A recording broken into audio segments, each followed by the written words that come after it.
What is going on, everybody? AHS Rules back again with another video, and we are here for another weekly Ring of Honor TV review, episode number 73, as we are 1 week out from the Death Before Dishonor pay-per-view event on Honor Club.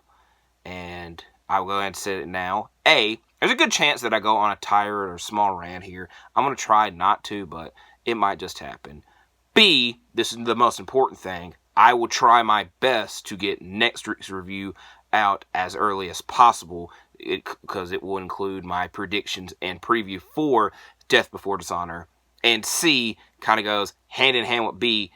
There's only 3 matches announced for this event thus far.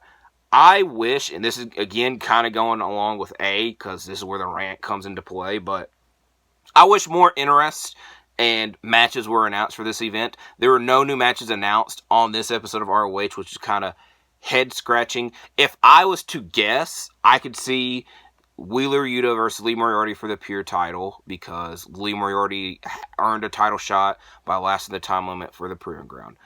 I wouldn't imagine Atlantis Jr. and Kyle Fletcher in a rematch for the TV title, because Kyle Fletcher said he wanted a rematch in ROH. Granted, I don't know Atlantis Jr.'s schedule, but I don't imagine you putting a championship on somebody you're not going to be able to use them. The tag team titles, I have no clue what the hell is going on, because the Kingdom asked for the night off, but they're still on the pay-per-view poster. And the only reason I bring the pay-per-view poster into this is because they took the Bang Bang Scissor Gang, oh my god, they're not called that anymore, the Bang Bang Gang off of the poster, because there's a whole storyline issue, injury issue going on. So I'd imagine there's not a trios title match. That is what it is. But I spent a lot of time ranting. More of the story, I wish they would have announced more for Death Before Dishonor way in advance instead of waiting last minute for it. And I will try my best for whatever is announced. I only have to talk about those 3 matches, I would laugh a bit. It's a little bit sad, but a little bit, funny, I guess. But next week's review, I'll try to get my predictions and preview and review out as early as possible. We got this episode to go through, episode number 73. I will also say, I know you're here for a review, but I got a lot on my mind. This is my first video in a week. I've been very busy. I had no clue what the hell is going to be on this episode in advance. Normally, they announce stuff early, or I read the spoilers. I did not read any spoilers in advance. I had no clue what the hell is going to happen on this episode. Granted, I think they taped it the day before it aired, so it is what it is. The first thing that we see are our women's TV champions, Athena and Billie Starkz, and they are happy that Starkz won her matchup last week, and they're tired of dealing with the bullies of Queen Aminata and Red Velvet. And she is not worried about her matchup with Aminata, even though she's not 100%, because she is better than everyone in the locker room on one foot anyways. And Athena mentions that next week that Queen Aminata and Red Velvet will get their 15 minutes of fame. I think she might have said 5 minutes. It is what it is. But the main thing is that Lexi Nair will be interviewing Aminata and Red Velvet on next week's show. They kept hammering that home, and that something will happen. What will happen? I would imagine Athena and Starkz, interrupt or try to attack. But that is something that we'll have to wait for episode number 74 to worry about. As our opening contest this week, Dalton Castle and the Outrunners versus Lance Archer and the Righteous. Now, I mentioned this at the very end of last week's episode because it was a spoiler, but Roderick Strong and Mark Briscoe will be facing for the World Heavyweight Championship at Death Before Dishonor. And that happened because Roderick Strong defeated Dalton Castle on last week's episode of Collision in a Eliminator Contenders match. Number 1 contenders. Whatever you want to call it. Now, the reason I mentioned that here is because Castle was being interviewed earlier in the day and heard about this matchup that he's in. He thought that he was going to have a difficult task because he did not know who his partners were going to be, or if he has partners. Remember the whole time period when the boys were a thing? Well, the Outrunners as of late have been the boys for Dalton Castle, but he didn't know it, so he's feeling and acting like this is the first time that he has met the Outrunners and that they need to impress him, and they impress him by flexing their muscles. They spent a lot of time explaining this. I think I caught on and understood that. I'm hoping that I did. But more of the story, our opening contest this week was Dalton Castle and the Outrunners versus Lance Archer and the Righteous. Castle and Vincent start the match off with Castle trying to avoid Vincent by running around the ring. The Outrunners double team on Dutch, but Archer does not care, not even tagged in, and breaks it up. Castle catches Vincent in a German suplex for a 2 count. Archer attempts a blackout on Castle, but Turbo Floyd was the legal man and saves Castle from that happening, but he eventually does get hit with the blackout, and Lance Archer and the Righteous win.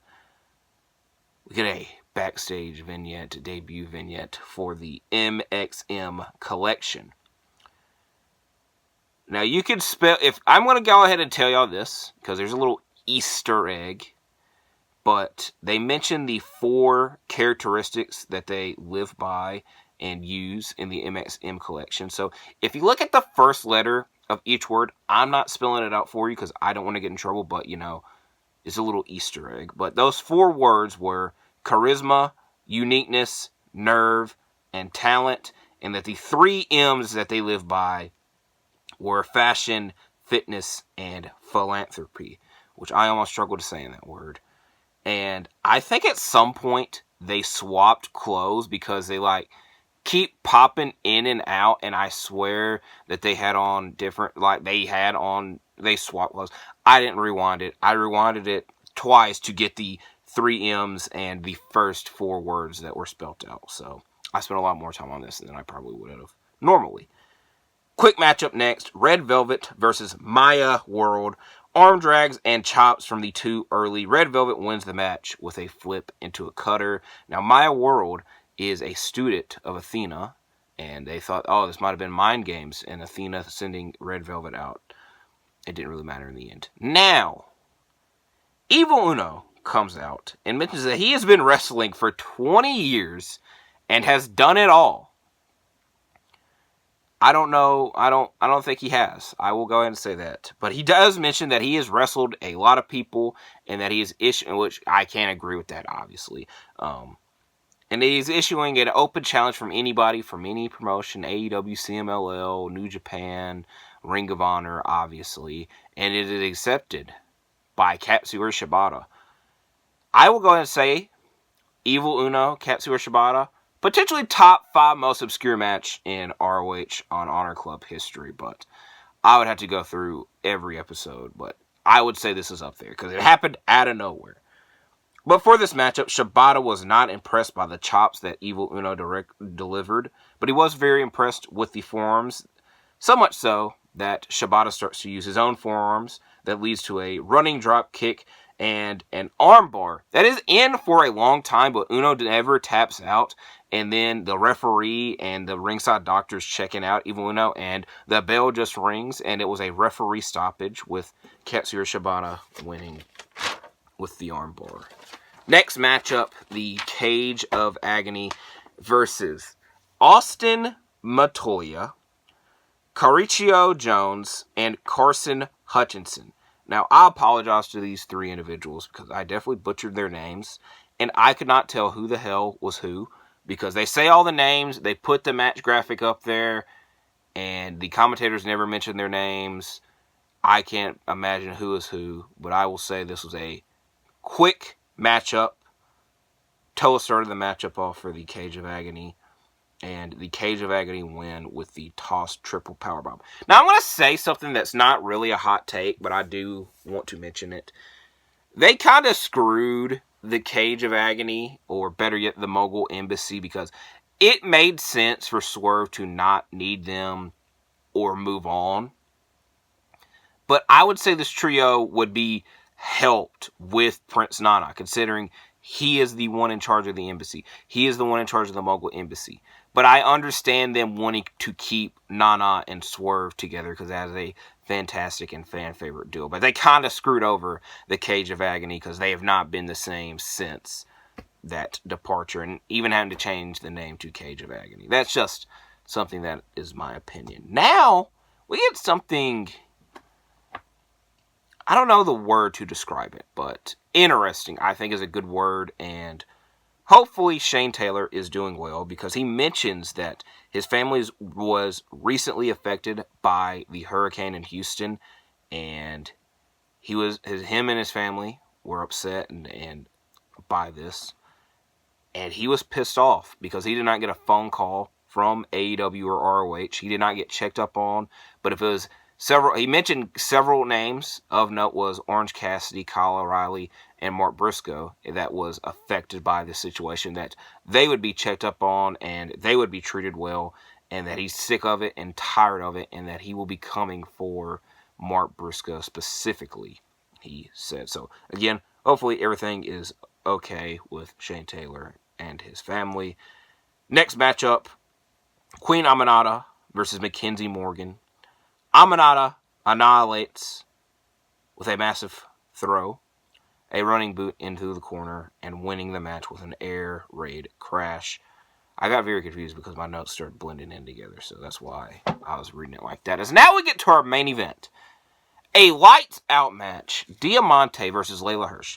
Again, I was talking earlier that I wish things were built better in Ring of Honor, more attention was put into it. And normally, when you're watching an episode of ROH, they hit over your head. They show match card graphics of matches happening tonight. And like I said, in days before the event, they tweet, they post on Instagram, oh, this is what's going to happen on ROH. They did not do any of this. They did not, throughout this whole episode, they did not say, oh, our main event's going to be a lights out match. They did not show a match graphic for it. And it kind of is upsetting because this was announced a couple weeks ago. I wish more attention was put into it. Again, I should have said this from the beginning. I apologize for it. This is the most noteworthy thing to watch from this episode of ROH. But it was a lights out match. Diamanté versus legit Leyla Hirsch, as Diamanté is trying to finally defeat Hirsch. Does that happen here? Hirsch tries to do a dive to the outside, but is hit with a trash can, and then she is beaten with the lid of the trash can. Hirsch jumps off of a chair onto Diamanté, but you don't really know what the hell happens because the camera completely misses it, and by the time the camera is able to recover, she is standing up, and you don't even see Diamanté at all. Diamanté then uses a chair while still on the outside. Diamanté finds a plunger under the ring. Caprice Coleman alluded that the plunger was used because they could smell it from the commentary desk area that they're not even sitting at. But the plunger ends up going into Diamanté's face. Hirsch finds thumbtacks, and then she is suplexed into the thumbtacks. Hirsch hits, this is the most impressive move of the match.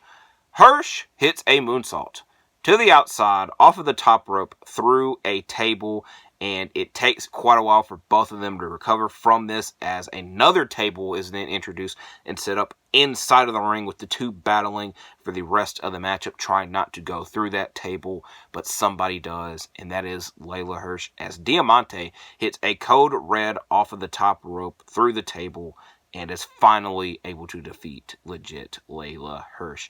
A great matchup. Like I said, best thing on this episode I enjoyed Shibata and Evil Uno, but this at least had build and was extremely interesting, and there's at least story to it. So I enjoyed this. Like I said several times, we're 1 week out from Death Before Dishonor. We only get 3 ROH pay-per-views a year, so you got to take advantage of it, and this is one of those times that that's going to happen. So I'm going to be excited for the event regardless, but the general audience might not be. The general interest might not be. So I'm going to try my best to build that up as I just dropped my paper. I'll also say this is a short episode of ROH, and I have a 15 freaking minute review of it. But it is what it is. So I do thank you for watching this video. Hopefully you enjoy your weekend. You stay safe. You like and subscribe. And I'll see you in the next one. I'm out.